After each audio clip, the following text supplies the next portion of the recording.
Good afternoon and welcome to the Sam Lacrosse Show, the newly branded Sam Lacrosse Show. We're happy that you're still here and happy Monday. In 1937, Napoleon Hill published what would become one of the most destructive and harmful books to ever hit print, Think and Grow Rich. Now dubbed as one of the greatest books of the last 100 years, Hill's book revolutionized thinking around business, expectations, and the abundant life by creating a completely new genre of thought. This initial seed planted by Hill over the next 100 years would become an ever-expansive forest, a rapacious weed that seemingly could not be contained. Self-improvement. And this may seem odd to us because in our everyday lives, self-help and self-improvement, we rightly say, are everywhere. We would drown in it if it weren't mostly made up of paper and books and words on podcasts. We see it everywhere, from the shelves of Target to our children's kindergarten classrooms. You can be anything, follow your dreams. If you can just believe hard enough and think hard enough, you can achieve whatever you want. These are the things we hear and have heard for our entire lives. But to truly understand just how explosive Hill's defining book was, we need to get transported back in time. Because in 1937, self-improvement wasn't just new, it was revolutionary. So why? Well, because people couldn't think about improvement.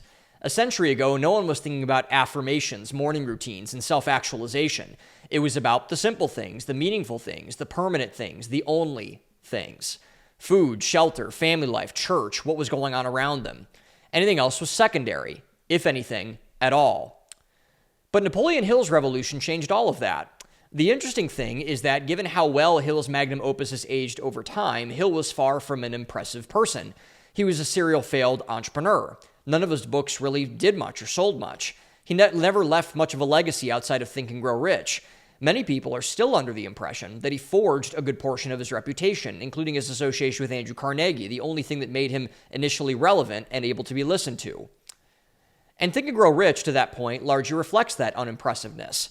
Touching on what Hill dubbed the quote-unquote 13 laws of success, the book was certainly revolutionary, but remained completely ungrounded.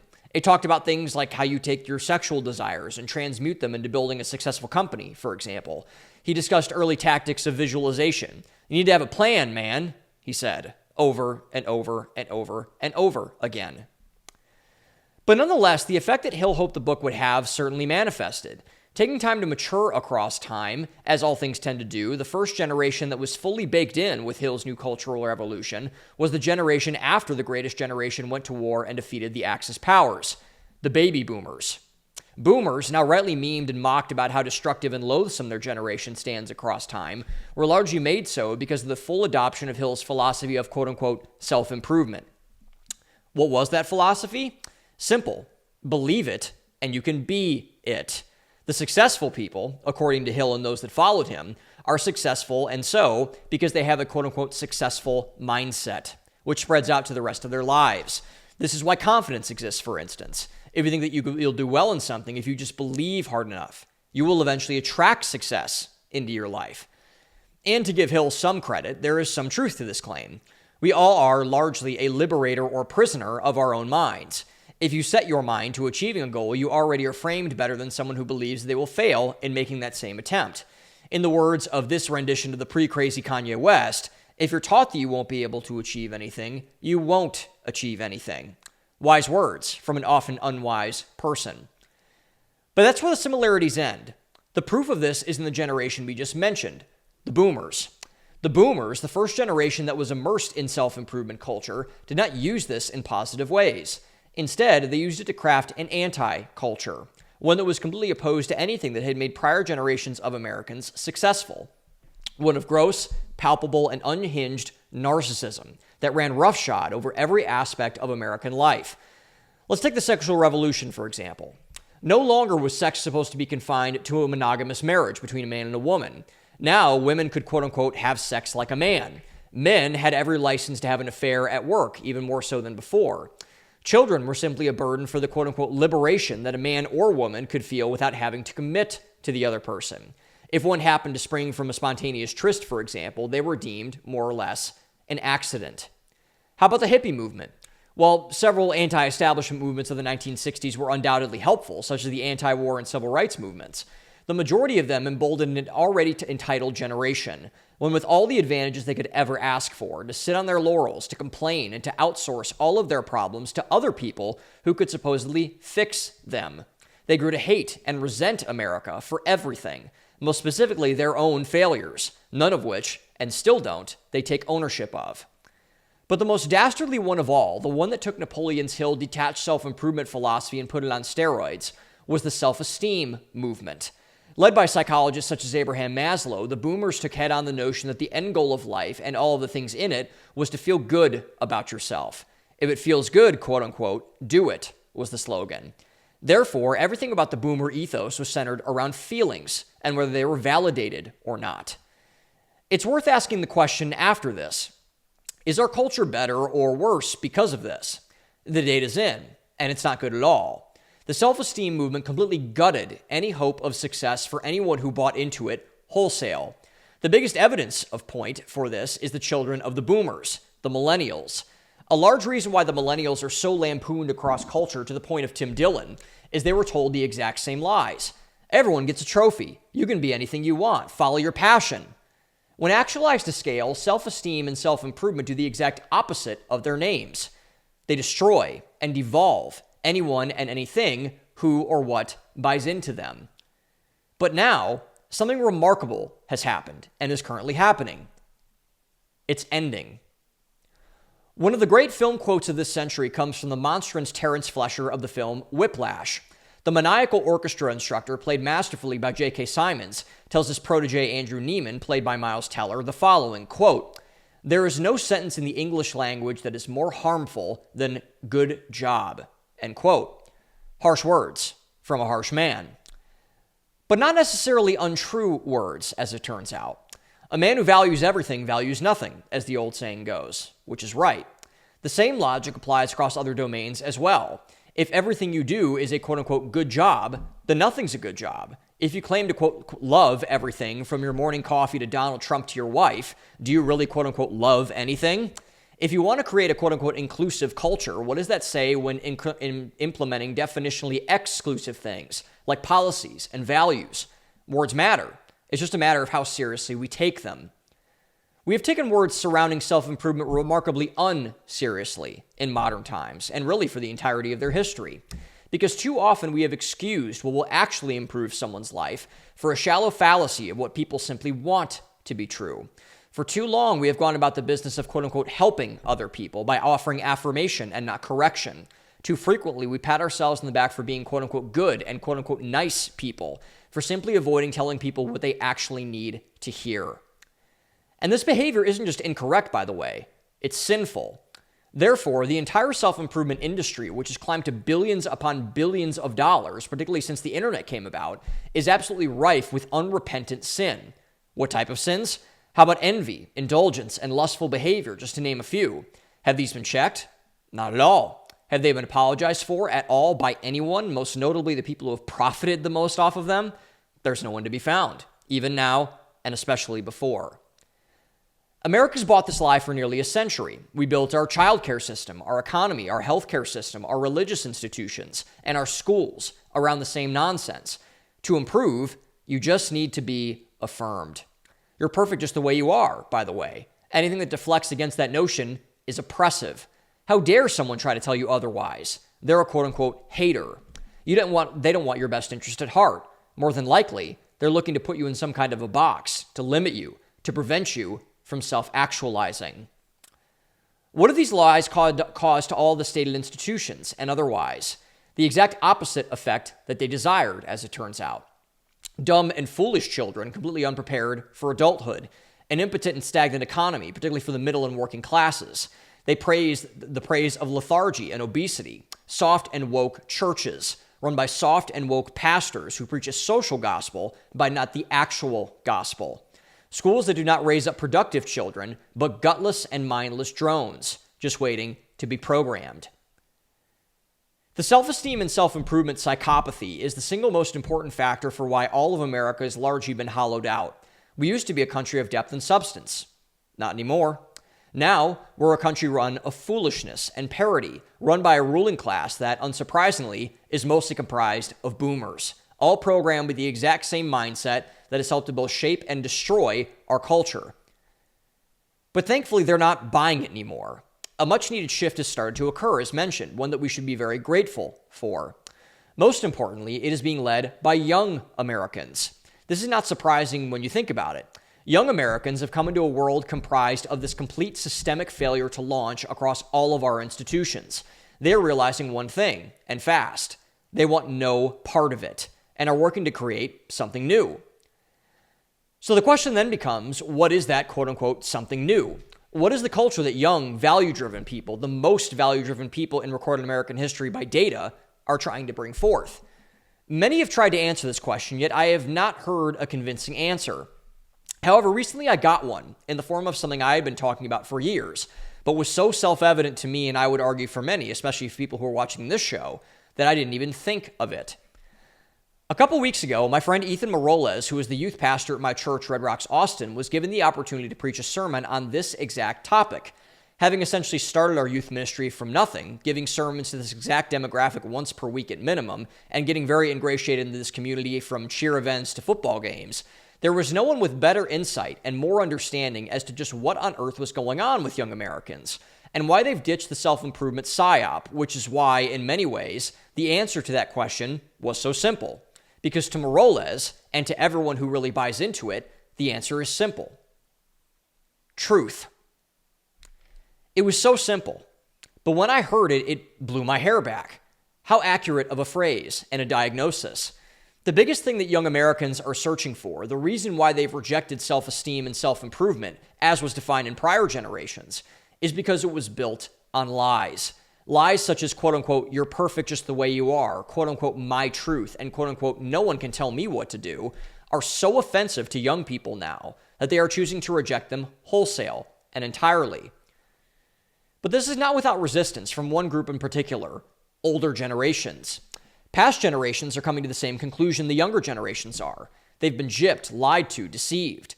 They are so drowning in their own Kool-Aid that they can no longer see any other way than the color of that Kool-Aid that is glazed over their eyes.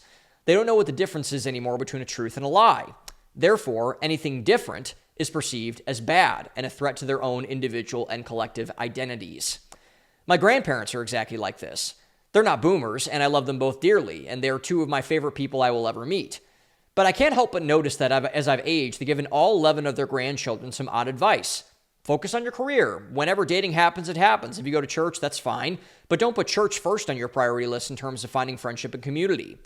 All things that they have done themselves, but yet all things that they have told me, my siblings, and my cousins explicitly not to do. The reason for this is the same. They're lies. My grandparents aren't liars, and they certainly don't want their grandchildren to suffer from them. But the truth remains. Even if their lies are unintentional or even well-meaning, it has led millions to go astray, to divorce themselves from the value-driven path. All were driven by the same thing, an obsession with mantras of self-esteem and self-improvement, both of which are completely untethered from any sort of value system at all. This is thankfully not the case today, as we'll find out as we discuss throughout this entire episode. People want truth, not affirmation, facts, not fiction, reality, not false hope.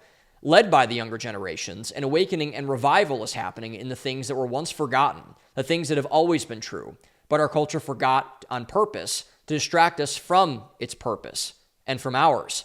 To have better futures, we must be willing to go back.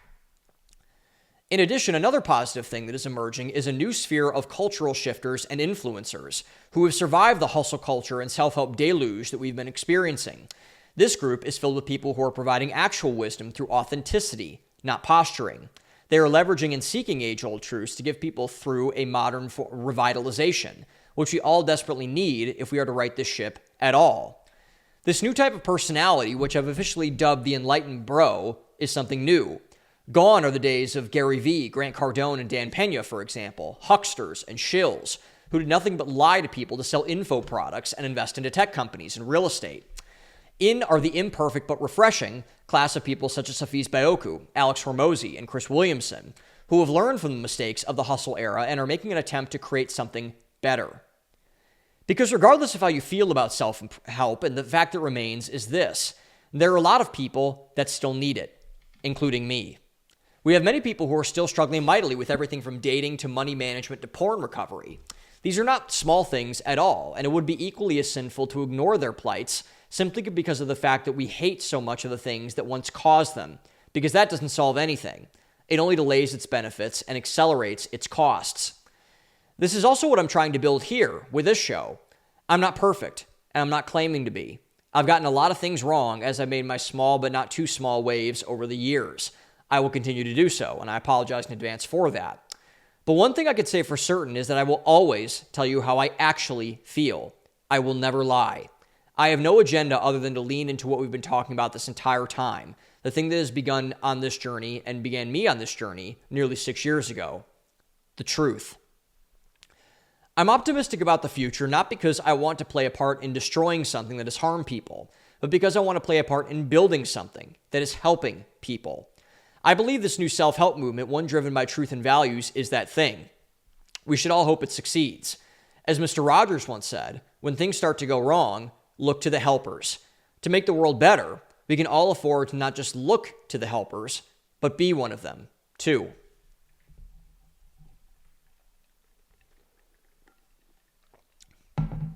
Okay, let's get this thing off and popping. Where should we start? So, I think it's not necessarily that helpful to just look at self-help imploding, which it has. I think it's necessary to look at why self-help is imploded.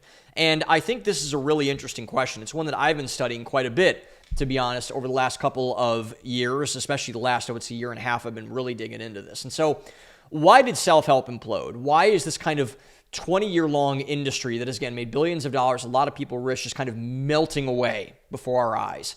And I think it comes down to a lot of what we've talked about already.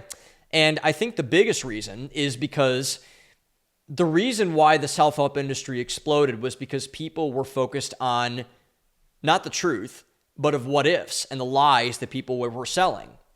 People wanted truth. They wanted things that were evident. I think that was why for a while the clickbait headlines and the, everything else is kind of like, this car and this person has this house, and that was evidence. That is truth in a way, because evidence is truth of a certain lifestyle that someone was living or a certain thing that someone was doing. And people, myself included, said, okay, that guy or gal must be someone of note. They must be someone that has their stuff together. They must be telling the truth. They must be getting ahead by the right way. So therefore, I am going to do that as well.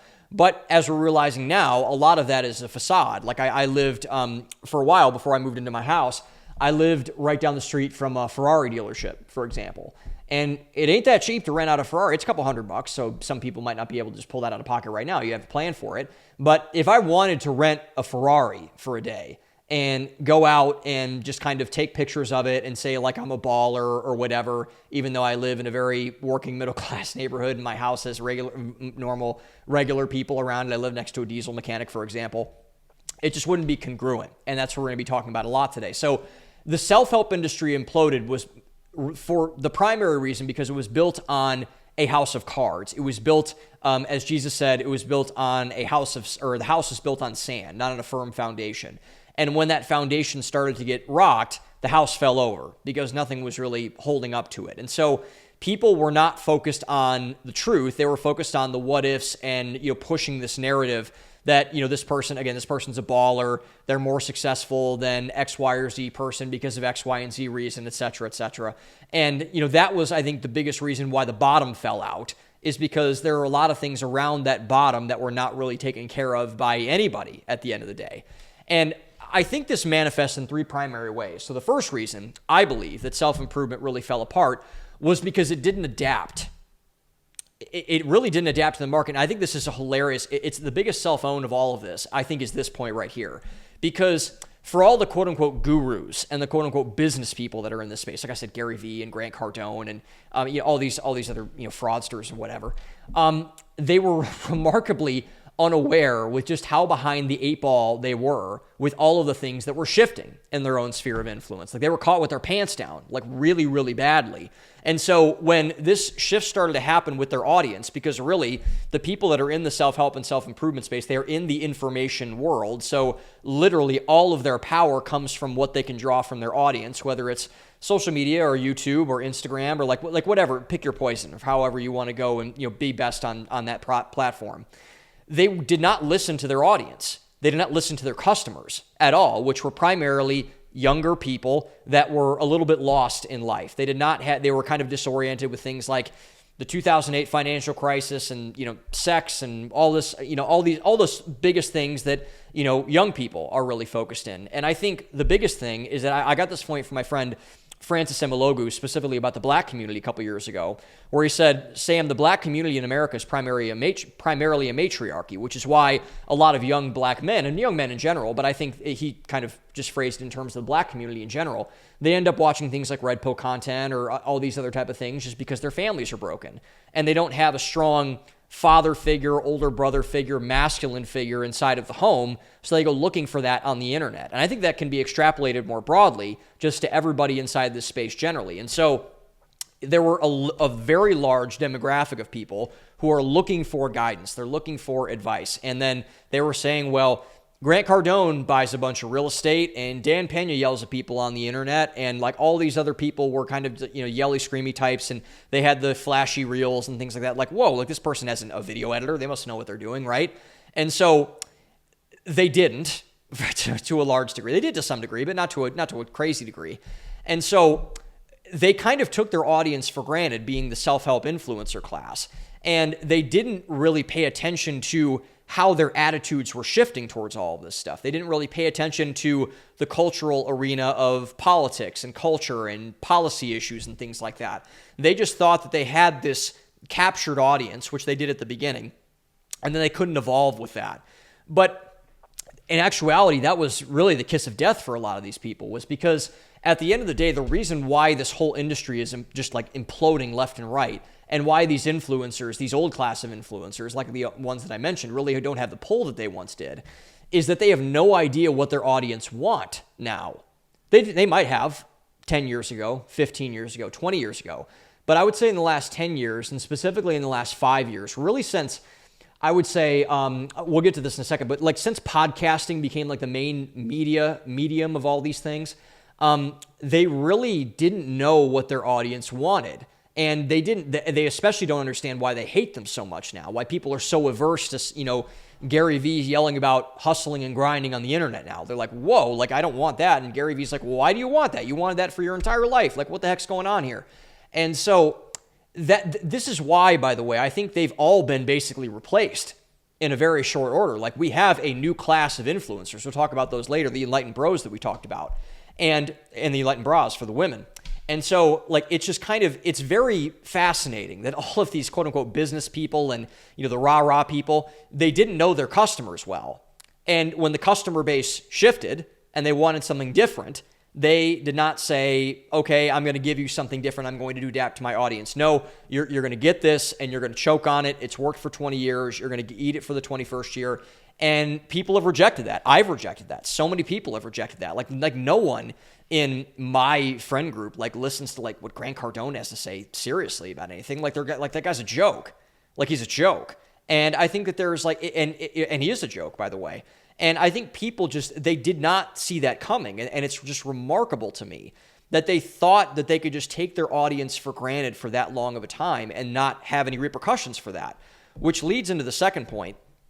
And I think a big reason for this communication breakdown that all of these self-help gurus, quote unquote, had in this space was because they could not expound on their ideas. They could not lay out the argument in a very compelling fashion. They could not, spin a constructive narrative together and to a person like me or a person that is around my age or around, the person that is looking for advice and say, you know what, that makes sense. And I think really the thing that exposed this, as I mentioned a couple seconds ago, was the podcasting revolution and the long-form YouTube revolution that we've been experiencing over the last couple of years. It's the same reason why cable news is dying. Because what all of the self-help gurus really did and how they got famous was they had little sound bites, clickbait, trap content. They were great in that space because they could just say, hustle and grind, work harder, buy real estate, invest in me, buy a $25,000, Ty Lopez, buy a $25,000 coaching package, come party at my mansion, and be in the room, quote unquote, all that stupid, nonsensical information. But they were great in that era, in that age of social media, where all of that content was really big. But even you've seen someone like Alex Hormozy, who we'll talk about a little bit later and who I mentioned earlier as well. He's not doing the crazy edited reels anymore because Hormozy is smart and he adapted and he's saying, you know what, I'm gonna tone it down a little bit and I'm just gonna talk to people and I'm gonna be authentic and do all these things. But with the old class of self-help influencers, they have no authenticity at all. I mean, they really don't. And because as the market, as people like me, as people like my friends, as people like all the people that I see looking to people on the internet now, as the market adapted to, I want more from this person that I see on television. I want more from Megyn Kelly or Tucker Carlson or any of these people that were formerly in these mediums but have successfully transitioned. Joe Rogan has successfully transitioned to the long form space where you actually had to back up your ideas. You actually had to have reason for saying all these ideas. It turned out that most of them were all sizzle and no steak. So, like I say, I use this analogy all the time where I say, either a person is we were in Applebee's. No, we were a Chili's family actually growing up. So Chili's and Applebee's. I went to Applebee's a lot too. So, and I think it's more of an Applebee's thing, but I think Chili's has them too. When, you would go and sit down at a Chili's or an Applebee's or one of those style places and someone would order fajitas. My mom liked fajitas, for example, sometimes. And the fajitas would come out of the kitchen and they'd be popping and crackling because it was on the hot plate and it was still kind of cooking when you were going out there. And everyone, it was like Pavlov's dogs thing where everyone kind of turns away and they look at it and they go, ooh, like the fajitas are coming out of the back kitchen or whatever. And so they were bringing out the fajitas and everyone's like, oh my gosh. But at the end of the day, the hot plate, it gets kind of room temperature after 5 minutes. And it's just kind of like chicken and some vegetables. And it's really nothing special. And then you have someone who orders a ribeye. And that gets brought out at a fancy steakhouse. And you're like, oh, wow, this is actually a real big thing here. This has a lot of substance to it. And that is what people are wanting now. They're wanting steak. They are not wanting sizzle. We have gone from a sizzle that we are wanting from our influencers and our creator class to a steak-based digital economy. And the people that have not been able to adapt to that, who are still trying to do the sizzle thing and not do the steak thing, are behind the eight ball. Very behind the eight ball, because as I mentioned, people are just kind of done with that at this point. They're just kind of saying dude, I really don't care that, you have that you pour tequila into girls' mouths on boats or whatever. I really don't, Dan Bilzerian, I really don't care, to be honest. Tell me the actual truth, show me who you actually are, et cetera, et cetera. And I think that's the third reason that I want to talk about. And going back to my initial point, really the kind of the theme of this whole episode is that they are focusing, these old class of self-help influencers, they focused on lies over the truth. And I think what this is that they sold the vision of what they have. They sold the big house. They sold the mansion party. They sold the hot wife. They sold the cars. They sold everything like that. You can have this. And people are like, great, I want that. How do I get that? And they're like, not for me. You can look at me. You can buy all my stuff and do all the things that I do, but I'm not going to tell you how to get there. So they sold the vision. They sold the X on the map, but they did not sell the map themselves. They had the vision, and they had all the things, and kudos for them for getting those things, but not the plan to get there. And they didn't want to focus on actual people, how they felt, and what they could actually do to help them.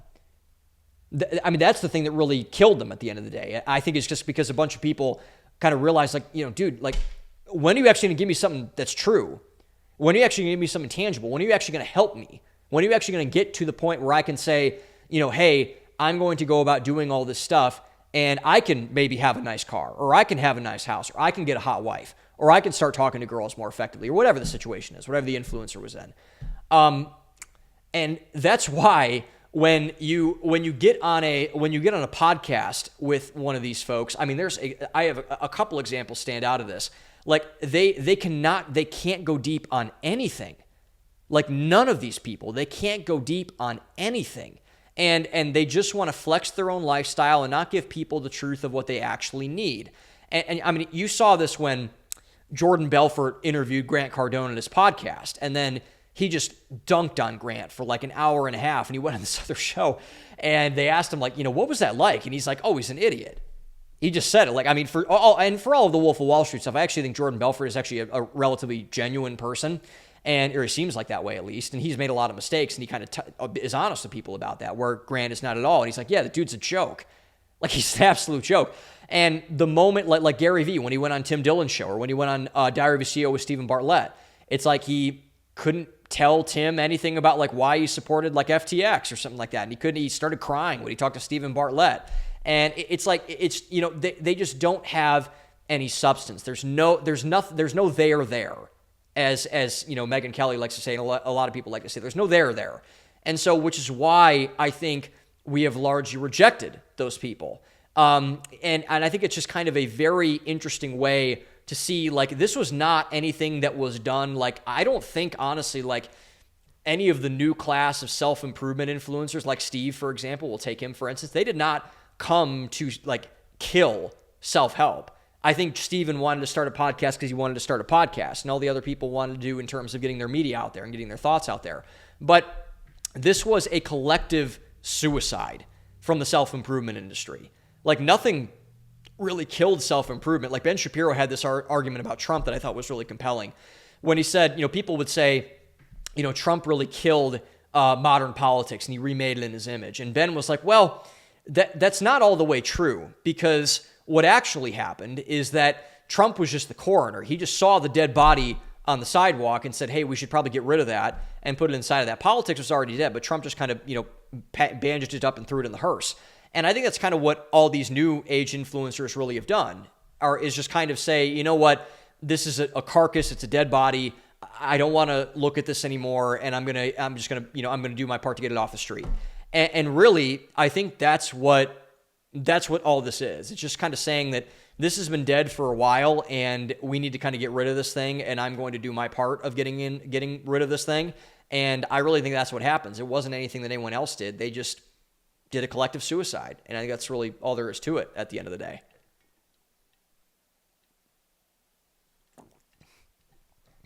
And I think the conversation that really shifted this for me, it was, I believe, earlier this year or late last year. So I want to talk about a conversation that happened on Mark Manson's old podcast. Mark has gotten a new podcast out, which is a very, like, a 4-hour-long, crazy, in-depth podcast about topics and issues. I've never listened to it. I've never spent that much time with that. Although what I will say is, for those who are kind of unfamiliar with this whole thing, and I'll get to the conversation with Arthur in a second, but Mark Manson was incredibly influential to me. He was very, very influential to me. He's largely the reason my career is the way it is, because I started a blog when I started writing on the internet back in 2019 because of Mark Manson. I started writing on the internet because of him. He got me into self-improvement. Like, The Subtle Art of Not Giving a Fuck is still one of my favorite books. It's a great book for all of those who have never read it. It's not just a cliche because it's everywhere, but it's really, really good, like genuinely very good. And he was the genesis, the birthplace of what all of this has become. This show, my books, my companies, like everything was really started when that domino of Mark Manson tipped over. And I have I really respected Mark for that a lot of ways. I'm very grateful for Mark Manson. Like, if I ever saw him or got the chance to talk to him, the first thing I'd say is like, dude, like, thanks for the leg up. I appreciate it, man. And Mark was really, I think, on the early end of this enlightened bro thing, but he still kind of like really fell into that old category, because Mark's been in the industry a long time, even though he's kind of the most successful, I think, bridge person of the old guard and the new guard, even though Mark is rapidly showing, I think, large incongruence with where the audience currently is. And the reason I say that is because of this conversation we had with one of my favorite people right now, Arthur Brooks, which so he had Arthur on the show, and for those who don't know, Arthur Brooks is the leading scholar and the leading happiness influencer in the world. Right now, he ran a think tank called the American Enterprise Institute for a while. It's a conservative think tank in D.C., focused primarily on markets and free market capitalism and all that sort of thing. And he left, and now he teaches at Harvard, and he lectures around the world. I saw him in London when he's friends with Jordan Peterson, and he's on the advisory board for the Alliance for Responsible Citizenship. I saw him over there, which was great. And really, he's been probably the biggest new influencer in my orbit for a very, very long time. And this caused my respect for Mark Manson and his intellect, and Mark is a very smart person, quote unquote, to fall off a cliff when he talked with Arthur Brooks. And I think this is a microcosm on this whole conversation that we've been having surrounding truth and subjectivity in that way. And the reason I say that, and I don't say that lightly, and I don't say that to take a shot at Mark, but I say it because it was so, again, in your face of really what this thing is doing, what's really going on here.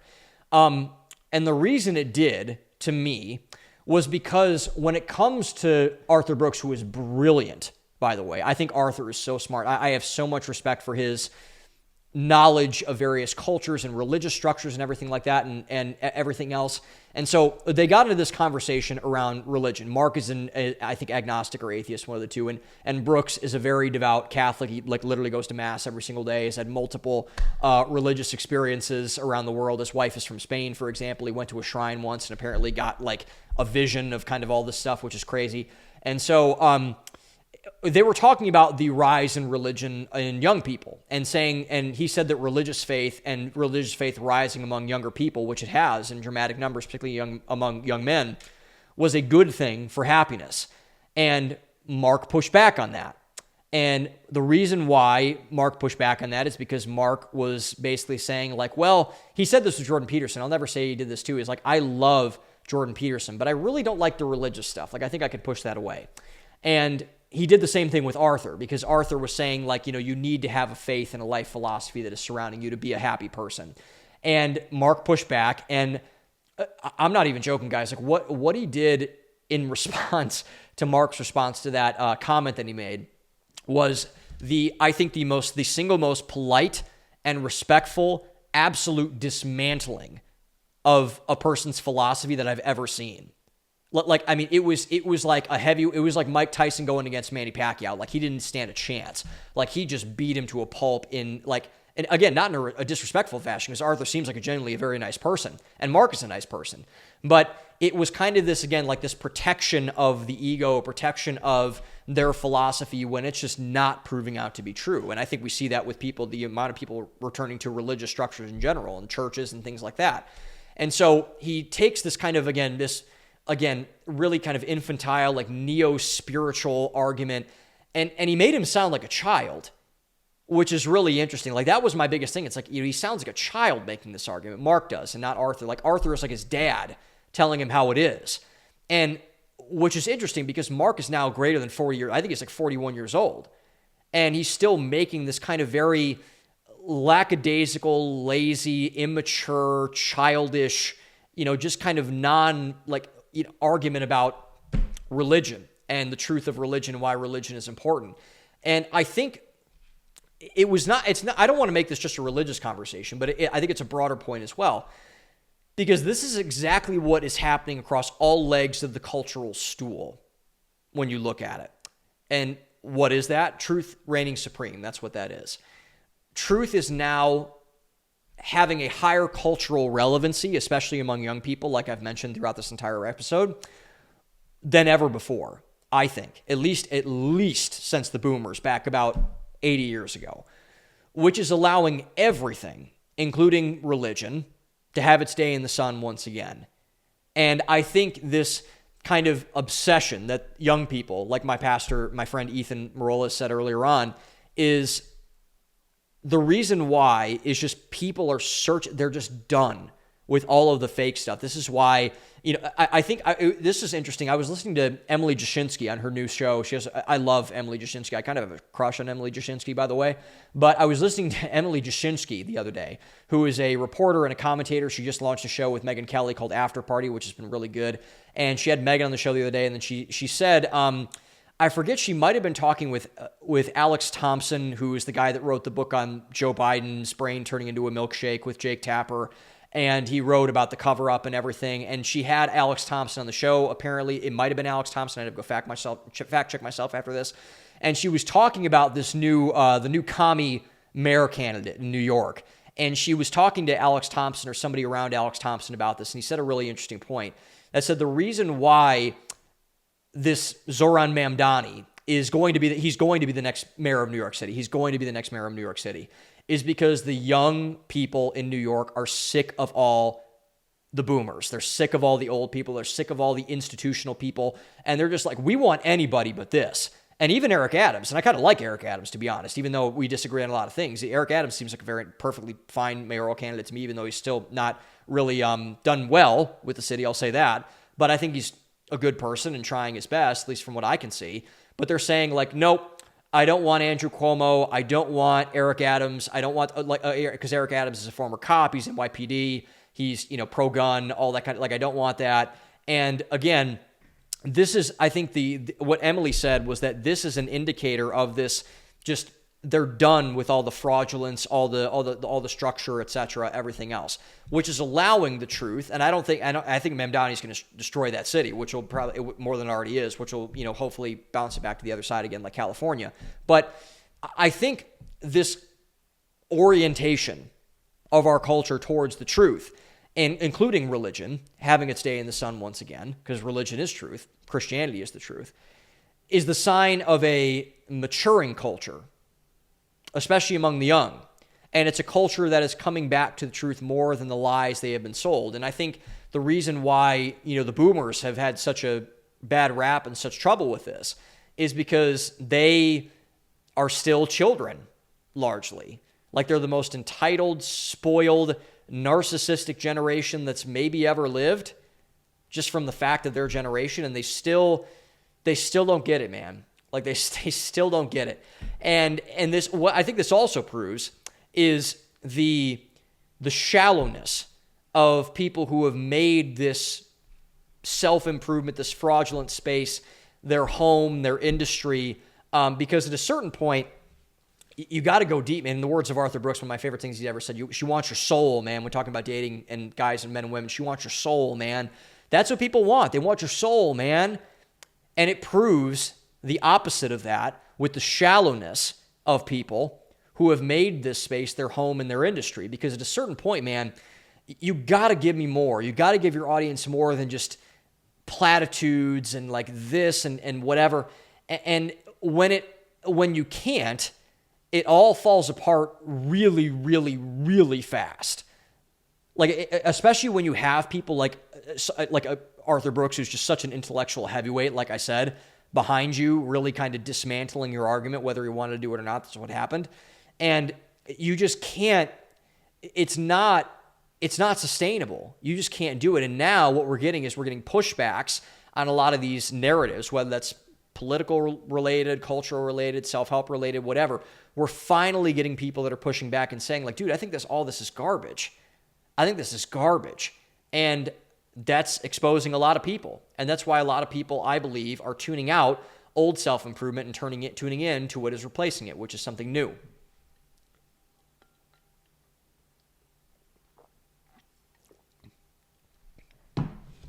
And that's something new. That's what we're going to be talking about next. That's something new, is what I'm calling the enlightened bro. The enlightened bro is replacing the hustle bro. And that's what I want to focus on next. So the two of the biggest people in this space are Chris Williamson and Alex Hormozi. And I want to talk about them a little bit. I will be perfectly front. I do not agree with Chris on a lot of things. I don't agree with Alex Hormozi on a lot of things. But I like them because I think why a lot of people like them is because I can trust them more than I can trust Gary Vee and Grant Cardone. Like, I know that Chris and Alex are authentic people because it's the way they talk, it's the way they present themselves, it's how honest they are. Like, I trust them more just because they're saying, like, hey, I have a jet, I have this, I have whatever. Like, it's just kind of like, no, they're not like that. They're just not, factually. And I think that's really refreshing, which is why I think they have the audiences that they do. And so what Chris and Hormozi have been able to do over the years is that they've developed a really strong friendship, it seems. And they do these conversations like once every like 6 months or so, where Chris has made an industry about doing these very high quality production cinema film podcasts. And he goes up to Vegas, which is where Hormozi lives, and he basically just says like, hey, this is this is where, and Hormozi's really active on X, and he takes all of his X posts and he basically says, we'll break these down into life insights and we'll talk about them from a self-improvement lens. And there was one where it wasn't from Hormozi, but it was from Chris, where he's like, this is why you should never take advice from people who have already made it. You should never take advice from successful people, i.e. the self-improvement gurus from the past.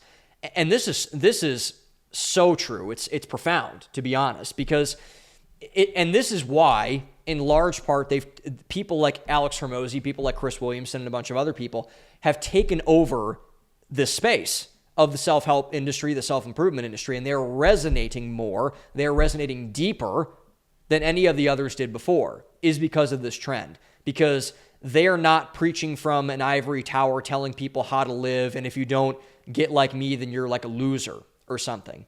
And I think it's refreshing, and a lot of people think it's refreshing. And this brings up something that Hormozi said, not on Chris's show, even though he said it on Chris's show a bunch before, but Hormozi said something once that I thought was, and again, I don't agree with Hormozi on everything, on a lot of things, to be honest, but I thought this was so accurate when he said, the currency of the future is going to be authenticity.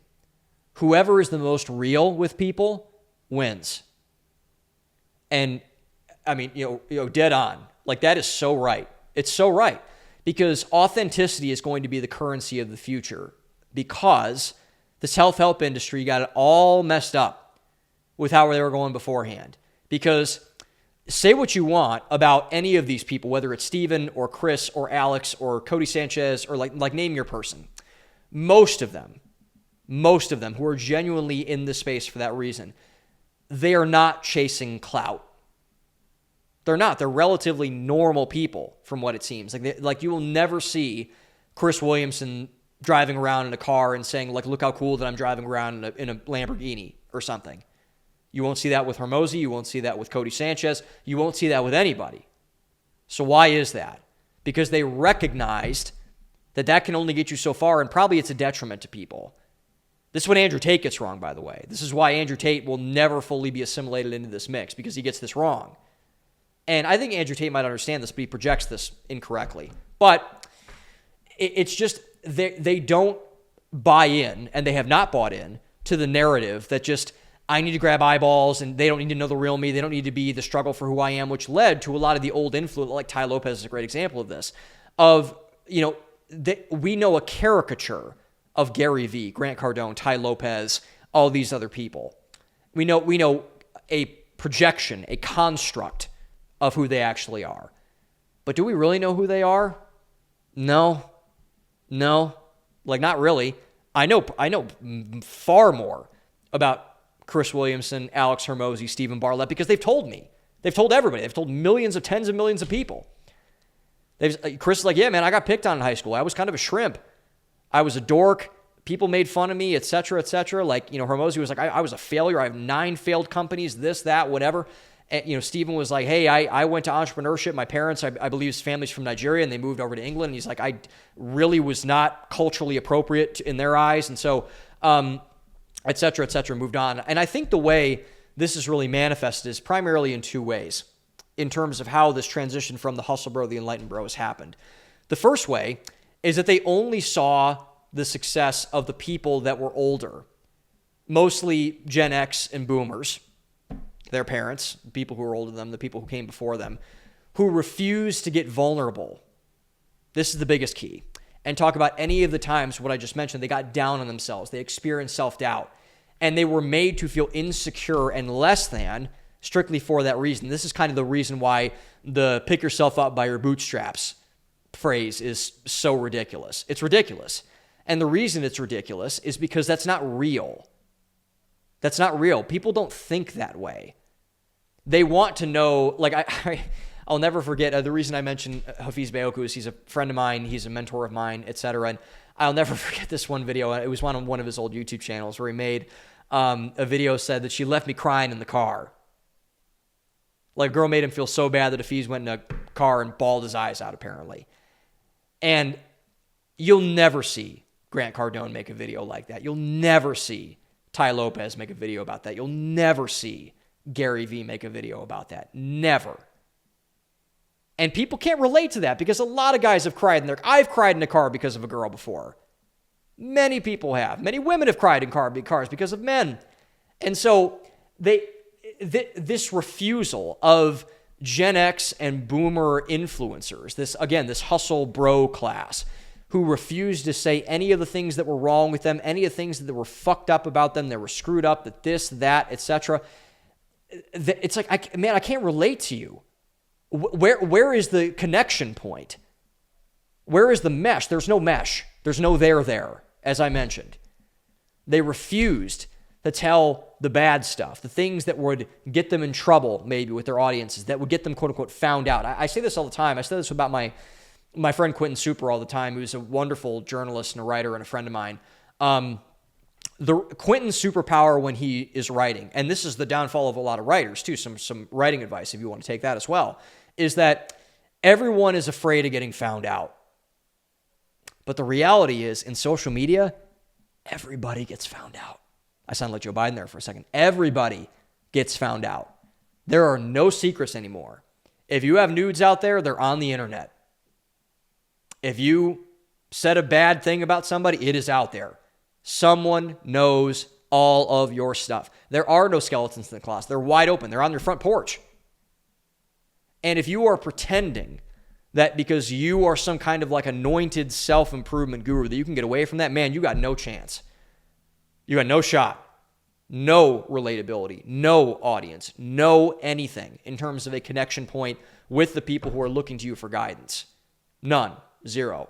Like you're cooked. You're cooked. Absolutely cooked. Second reason I think this has happened in terms of the hustle bro and the enlightened bro kind of being in one, transition happening, is because I feel like a lot of people felt like they were being talked down to by all of the self-help people. Again, because they told them the tired and stupid lines of like, pick yourself up by your bootstraps, just work harder, hustle and grind, you suck if you don't succeed, be obsessed it's like, okay. And that's not what people are looking for when they're looking for help. They're looking to be picked up. They're looking for someone to give them a hug and say, hey man, it's going to be okay. You're going to make it. You're going to be fine. You're going to meet somebody. Someone's going to love you. Now you got to do work for that. You got to make yourself better. But it's like, man, you're going to be okay. You're going to be okay. You're going to be okay. And that was absent, totally absent from all of the self-help class. It was all bashing the little guy because they didn't want to affirm the little guy and pick up the little guy.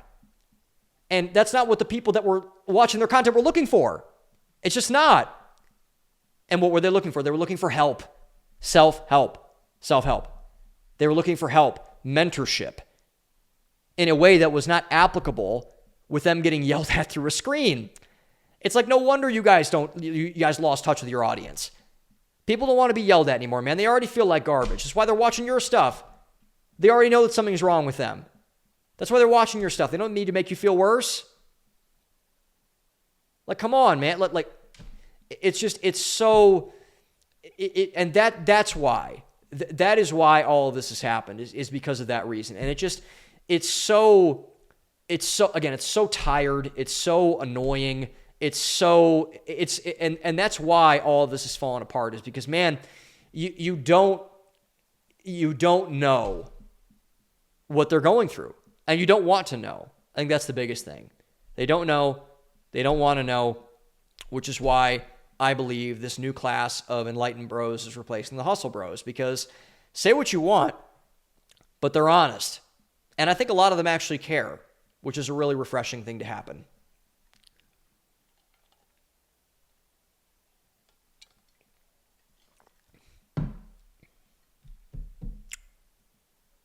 So where is self-help going? That's, I think, the biggest thing that I want to get across. We'll end here.